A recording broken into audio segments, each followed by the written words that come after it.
চিরচেনা তীক্ষ্ণ দৃষ্টির বিশালাকার পাখি শকুন। এরা আকাশের অনেক ওপরে ওড়ে প্রশস্ত ডানার ওপর ভর করে। এদের মাথা, গলা বা ঘাড়ে পালক নেই। এদের প্রবল ডানা ঝাপটানো আর সমস্বর বিকট চিৎকারে মানুষ বুঝতে পারে শকুন এসেছে। কিন্তু এখন আর সেই চিরচেনা শকুনের দেখা পাওয়া যায় না। বট, পাকুড় কিংবা অশ্বের মতো বড় বড় গাছে সাধারণত লোকচক্ষুর অন্তরালে শকুন বাসা বাঁধে।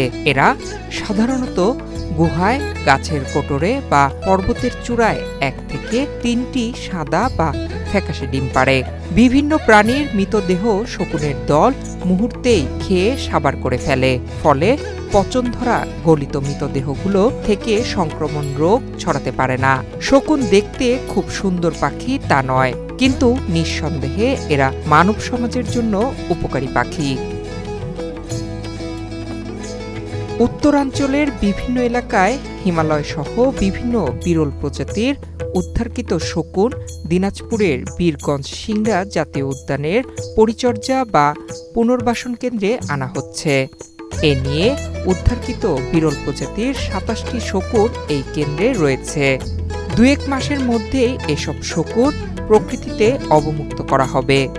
শকুনগুলো যেগুলো একটু হিমালয়ের তীব্র শীতের কারণে বা খাদ্যাভাবের কারণে আমাদের এই আশেপাশের লোকালয়ে যেগুলো পড়ে ওগুলো আমরা ওখান থেকে নিয়ে আমাদের এখানে শকুন রেস্কিউ সেন্টারে রাইখা এখানে সুস্থ একটু নিবিড় পরিচর্যা করি। তারপরে এটা আমরা এই সামনে মার্চ এপ্রিলে দেখে এটা সুস্থ হলে আমরা প্রকৃতি অবমুক্ত করব। এখন মোটামুটি মনে হয় আমাদের এখানে 27টার মতো শকুন আছে। বীরগঞ্জের সিংড়া জাতীয় উদ্যানে পরিচর্যা ও পুনর্বাসন কেন্দ্রে চিকিৎসাধীন 27 শকুনকে দেওয়া হয় মুরগির মাংস। পাখির পরিচর্যা আমি করি। একদিন পর পর হাফ কেজি করে মাংস দেই। 27টা আছে, 27টাতে আমরা হাফ কেজি করে 13.5 কেজি মাংস আনি প্রতিদিন, একদিন পর পর আর কি। আর অসুস্থ হলে আমরা দিনাজপুর সদরে নিয়ে যাই, ট্রিটমেন্ট করাই আর কি। হাজি দানেশ ওখানে ডাক্তার আছে আমাদের সরকারি। হিমালয় এবং ভুটানে শীতের প্রকোপ বাড়লে দল বেঁধে শকুনগুলো আসে এবং বড় বড় গাছে আশ্রয় নেয়। অনেক সুন্দর লাগতেছে যে শকুনগুলো দেখলাম যে তারা অনেক সুন্দরভাবে পরিচর্যা করতেছে, এখানে বেড়া দিয়ে রাখছে। কারণ এগুলো হচ্ছে মানুষকে দেখানোর জন্য যে আসলে প্রকৃতি এখনো রক্ষা করা আমাদের হচ্ছে কর্তব্য, এটা প্রতিটি মানুষকে করা উচিত। সেজন্য তারা সুন্দর করে এটা দেখানোর জন্য চারপাশে বেড়া দিয়েছে যেন মানুষ দেখতে আসতে পারে।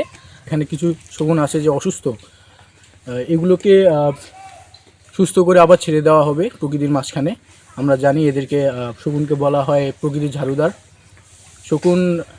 আমরা চাই যে এই শকুনগুলোকে আবার সুস্থ করে ছেড়ে দেওয়া হোক প্রকৃতির মাঝখানে।